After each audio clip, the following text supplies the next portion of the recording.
Assalamualaikum warahmatullahi taala wabarakatuh. Diucapkan kepada semua murid-murid tahun 6 iaitu tahun 6 amanah dan juga 6 gigih. Okey, cikgu harapkan kamu semua sihatlah pada hari ini dan sentiasa bersemangat untuk meneruskan pembelajaran secara online ini. Okey, untuk hari ini subjek pendidikan seni visual bersama cikgu, kita dah masuk kepada tajuk baru iaitu modul 4, mengenal kraf tradisional. Okey, so untuk hari ini kita hanya akan menyaksikan beberapa slide ini hanyalah untuk kraf tradisional sahaja. Okey, minggu ini cikgu tak bagi tugasan lagi. Nanti di akhir nanti cikgu akan bagi soalan latihan berkaitan dengan kraf tradisional. Okey, seterusnya. Okey, objektif pembelajaran untuk hari ini, di akhir pembelajaran nanti cikgu harap kamu semua dapat menjelaskan apa maksud kraf tradisional. Okey, dan yang kedua dapat menyenaraikan jenis-jenis kraf tradisional yang terdapat di negara kita ini. Kemudian yang ketiga, dapat menjelaskan maksud jenis-jenis kraf tradisional itu sendiri. Okey, kita ada beberapa jenis kraf tradisional. Nanti dalam slide ini nanti cikgu akan berikan kepada kamu apa dia jenis-jenis kraf tradisional. Okey, kemudian yang keempat untuk dapat memberikan contoh bagi setiap jenis kraf tradisional. Okey, seterusnya kriteria kejayaan. Kriteria kejayaan yang cikgu nak nanti, kamu dapat memberikan 8 jenis kraf tradisional dengan baiklah. Kamu boleh senaraikan pada Google Form yang cikgu berikan nanti. Kemudian yang kedua dapat menyenaraikan maksud 5 daripada 8 jenis kraf tradisional beserta satu contoh bagi setiap jenis kraf tradisional tadi. Okey. Okey. Apakah maksud kraf tradisional? Okey. Kraf tradisional ini adalah satu perusahaan ataupun kerja seni yang melibatkan kemahiran kerja tangan yang memerlukan daya cipta oleh masyarakat yang diwarisi turun-temurun. Sebab tu kita sebut tradisional. Okey, jadi dia merupakan kerja tangan lah yang memerlukan daya cipta oleh masyarakat yang mana diwarisi secara turun-temurun. Okey. Okey, jenis-jenis kraf tradisional, okey, ada 10 dekat sini. Kalau kamu dapat senaraikan 8 dah cukup, baguslah. Okey, yang pertama jenis alat domestik. Okey, yang kedua alat pertahanan diri. Yang ketiga alat permainan. Yang keempat perhiasan diri. Kemudian batik, tekad, bukan tekad tekad. Okey, kemudian ukiran, tenunan, anyaman serta tembika. Okey, kita pergi tengok satu-satu apa maksud semua ini Okey. Alat domestik. Apa itu alat domestik? Okey, alat domestik ni merupakan barangan keperluan harian seperti perkakasan dapur yang digunakan bagi memudahkan urusan seharian. Okey, ini adalah contoh alat domestik iaitu senduk kayu dan juga kukur kelapa. Ini kukur kelapa zaman dahululah di mana kita parut menggunakan kukur kelapa yang sebegini. Ni dulu-dulu kita gunakan senduk kayu. Okey. Okey, seterusnya alat permainan. Okey. Alat permainan, permainan tradisional juga dikenali sebagai permainan rakyat. Okey, ada di antara permainan ini yang sekarang ni tidak dimainkan lagi.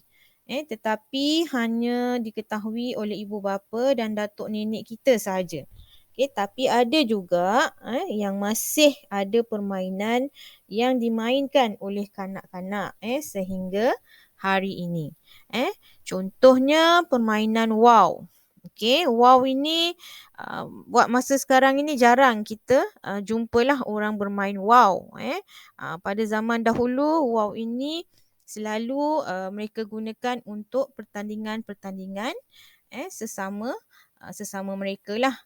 Kemudian permainan rakyat yang kedua gasing. Ni gasing. Sekarang ni pun ada juga kanak-kanak yang bermain gasing. Okey, cikgu bagi contoh semua dua sahaja. Nanti kamu boleh Google cari alat-alat permainan pada zaman dahulu. Okey, kemudian yang ketiga, alat pertahanan diri. Okey, alat pertahanan diri ni ialah senjata yang digunakan untuk mempertahankan diri sendiri daripada serangan musuh, binatang liar dan juga sebagainya lah. Okey, alat ni juga kadang-kala menjadi bahan dalam majlis-majlis yang melibatkan semangat halus serta menjadi lambang keberanian pahlawan Melayu. Okey, contohnya adalah seperti keris ni. Keris ini terabai. Terabai ini banyak digunakan oleh kaum-kaum di negeri Sabah dan juga Sarawak. Okey. Okey, kemudian yang keempat, alat perhiasan diri. Okey, alat perhiasan diri ini adalah alat yang menjadi pelengkap kepada pemakaian kita. Masyarakat Melayu lama dia mempunyai beberapa alat perhiasan diri yang sinonim dan menjadi lambang keunikan masyarakat Melayu hingga kini. Okey, ini adalah contoh alat perhiasan diri yang selalu digunakan seperti cucuk sanggul, dokoh. Okey, dokoh ni zaman sekarang pun ada juga yang memakai dokoh tetapi telah dimodernkan selaraslah dengan kemajuan teknologi masa kini. Okey. Okey, kemudian yang kelima, batik. Batik juga adalah kraft tradisional. Jadi sejenis kraft yang dihasilkan melalui proses menerap lilin dan mewarnakan kain. Jadi kaedah batik ni ada pelbagai. Contohnya seperti batik tulis, lukis dan juga canting. Ini contohlah. Contoh batik lukis dan juga batik canting lah. Okey. Dan sekarang ni ada pula batik yang jenis cetakan. Dicetak sahaja. Okey. Okey, seterusnya adalah seni tekad. Okey. Seni tekad ni adalah menekat merupakan kerja menyulam benang emas ke atas kain dasar. Kain dasar ni adalah kain yang jenis baldu. Pada zaman dahulu kita gunakan kain baldu. Jadi kerja-kerja menekat ni memerlukan pemidang untuk meregangkan kain baldu tu. Mempuluh sebagai acuan motif dan benang emas untuk membentuk bunga tekad. Okey, ini adalah dia bunga. Ini adalah seni tekad ni. Okey, di mana selalunya kita jumpalah kalau sekarang pun ada digunakan di majlis-majlis perkahwinan, pertunangan. Jadi mereka banyak menggunakan seni tekad. Seni tekad, bukan seni tekad, tekad. Itu kena sebut betul-betul. Okey, seni tenun ataupun kita sebut tenunan.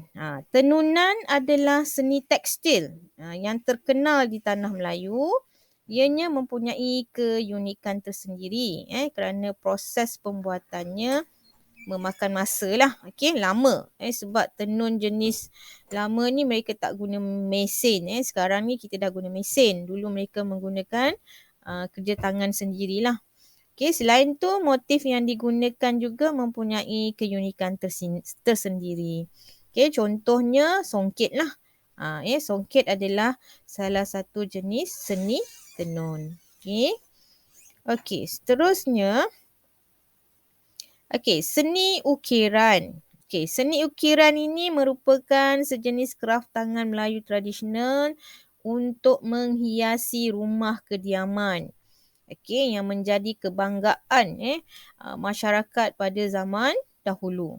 Jadi ukiran kayu tradisional ini dianggap sebagai hasil kreativiti orang Melayu dalam bentuk tampak dan mendapat tempat yang istimewa di kalangan masyarakat di negara ini.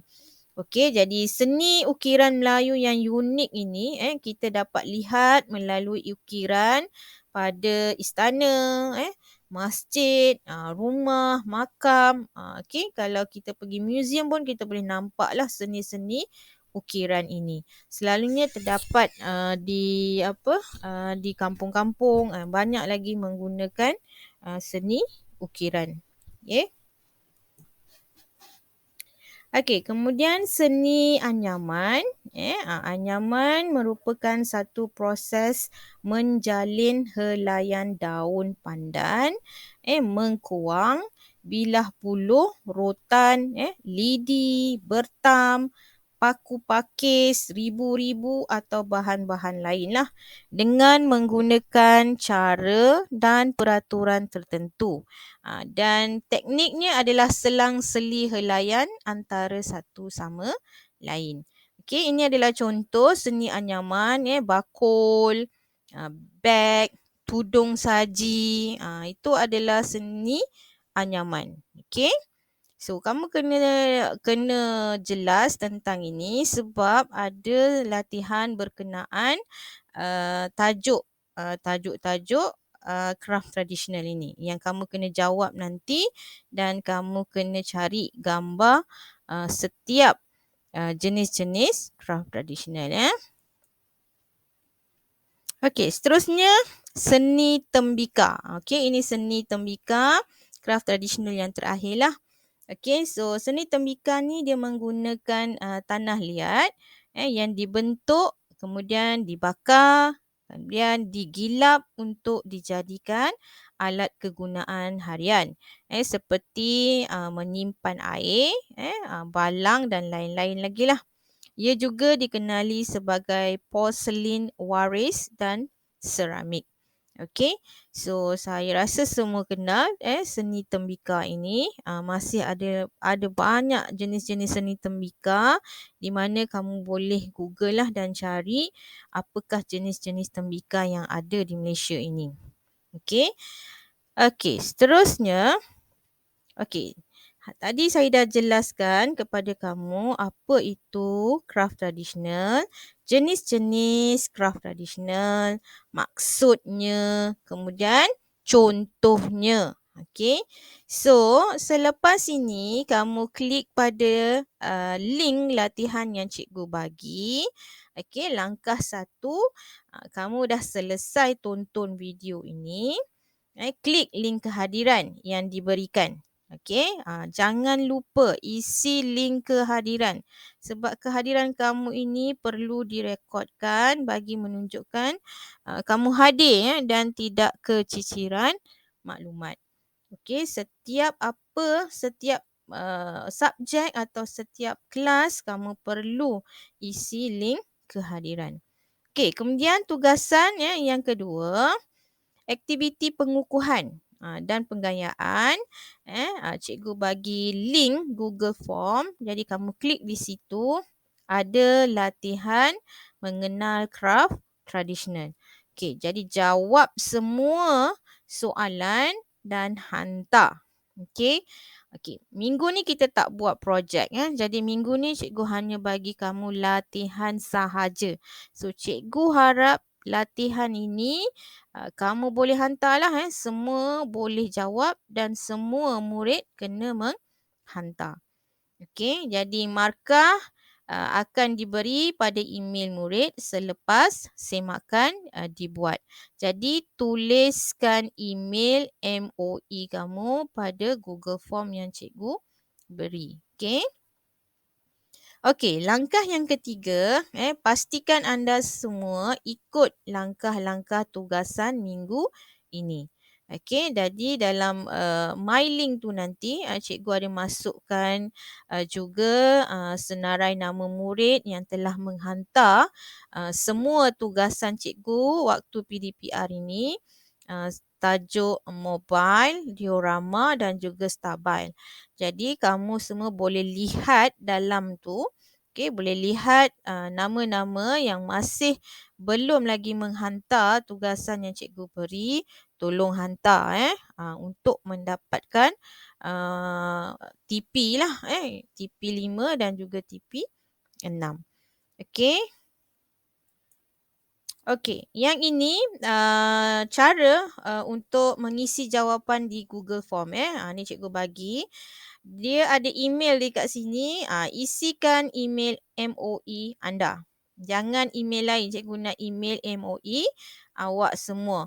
Jadi bila cikgu semak, cikgu akan masukkan terus, send terus kepada email yang kamu beri. Okey. Jadi dalam Google Form itu dia cikgu ada minta kamu masukkan contoh gambar setiap craft tradisional tadi. So add file ni kamu klik pada add file, kemudian kamu masukkan gambar. Sebelum tu pastikan kamu cari dulu gambar di internet, Google lah. Okey, dan simpan gambar tu dalam galeri phone awak ataupun di laptop. Jadi bila kamu add file, kemudian kamu carilah browse kat mana file gambar yang kamu simpan. Okey? Okey. Seterusnya, pesanan akhir cikgu kepada semua murid-murid 6 gigih dan 6 amanah. Murid-murid juga boleh semaklah. Tadi cikgu dah bagi tahu, boleh semak penghantaran tugasan pada senarai nama yang cikgu sertakan. Nanti klik.